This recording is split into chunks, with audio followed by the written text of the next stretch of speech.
Stop the music. আপনারা কেউ ভয় পাবেন না, আমরা সবাই পুলিশ সদস্য। নিরাপত্তাজনিত কারণে আপনাদের সবাইকে অনুষ্ঠানটি ত্যাগ করার জন্য বিনীতভাবে অনুরোধ করছি। আপনারা সবাই আমার হাতের ডান দিক দিয়ে বের হয়ে যান। Thank you so much. এই you stop, don't move. Sir, মেয়েটির পায়ের নিচে প্রেসার প্লেট বোম আছে। আমরা 2টি বোম ডিফিউজ করতে পেরেছি, কিন্তু এটি অ্যাক্টিভ হয়ে গেছে। এই মুহূর্তে এটিকে ডিফিউজ করা সম্ভব না। মেয়েটি সরলেই বোম ব্লাস্ট হবে। কি হচ্ছে আমি কিছুই বুঝতে পারছি এই ডোন্ট মুভ, রিল্যাক্স। ওরা যে বললো আমার পায়ের নিচে বম। আমি বললাম তো কিচ্ছু হচ্ছে না, আপনি জাস্ট আমার চোখের দিকে তাকিয়ে থাকুন। প্লিজ আমি বাঁচতে চাই, প্লিজ আমাকে বাঁচান। আপনার কিচ্ছু হবে না, যা কিছুই হোক আমার চোখ থেকে আপনার চোখ সরাবেন না। Relax relax. পায়ে তাকাও, আবার উপরে। ঠিক আছে, আমার মেয়ে কথা বলছে না। প্রচন্ড শক পেয়েছে, কিছুক্ষণ রেস্টে থাকো, ঠিক হয়ে যাবে। আসতে পারি? হ্যাঁ, আমি বাসায় যাব। এখন কটা বাজে জানিস? অনেক রাত। আপনারা চাইলে আমাদের গাড়িতে আপনাদের বাসায় পৌঁছে দিতে পারে। আমাদের কিন্তু কোনো প্রবলেম নেই, আমরা যেতে পারবো। মা, আপনার কিছু হয়নি তো? আমাদের কিচ্ছু হয়নি। বাসায় তালা দেখে বাইরে অপেক্ষা করছিলাম। রিয়া, তুমি ঠিক আছো? জি মতিন ভাই, আমি আসছি। আন্টি তাহলে আজকে আমরা আসি। হ্যাঁ, এসে পরিচয় করিয়ে দিই। ও হচ্ছে মতিন, রিয়ার বাবার বন্ধু ছিল।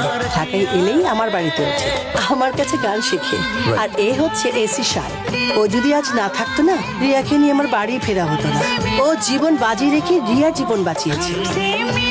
সারাদিন ধরে চোর ডাকাত ধরা পুলিশ ছেলে আমার এই রাত 12টায় চোরের মতন প্রবেশ করছে। অপূর্ব, চমৎকার। আই হারামজাদা, আরামজাদা বলবো না। তোকে জন্ম দিয়ে কি আমি খুব বেশি অন্যায় করে ফেলেছি? তুই আমাকে পদে পদে কষ্ট দিচ্ছিস। আজ আমি আবার কি করলাম?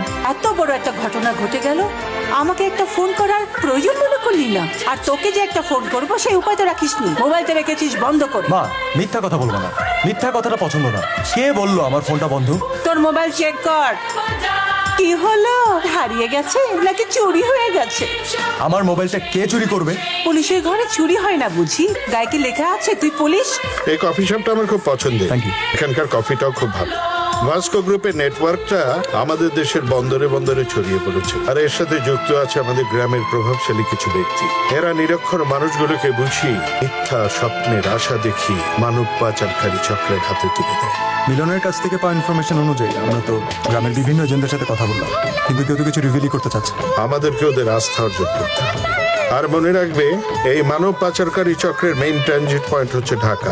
তুমি বরং ঢাকাটায় কনসেন্ট্রেট করো, আমি গ্রামের দিকটা দেখছি। স্যার, যদি কিছু মনে না করতেন একটা কথা বলতাম। শিওর, বলো। 2বার কিন্তু অ্যাটাক হয়ে গেছে। তোমার আমার জীবনের চাইতে আমার দেশের মানুষের সুরক্ষাটা অনেক বেশি ইম্পর্টেন্ট। একটা কথা মনে রেখো, ভিতরে মরে বারবার, আর সাহসীরা মরে এক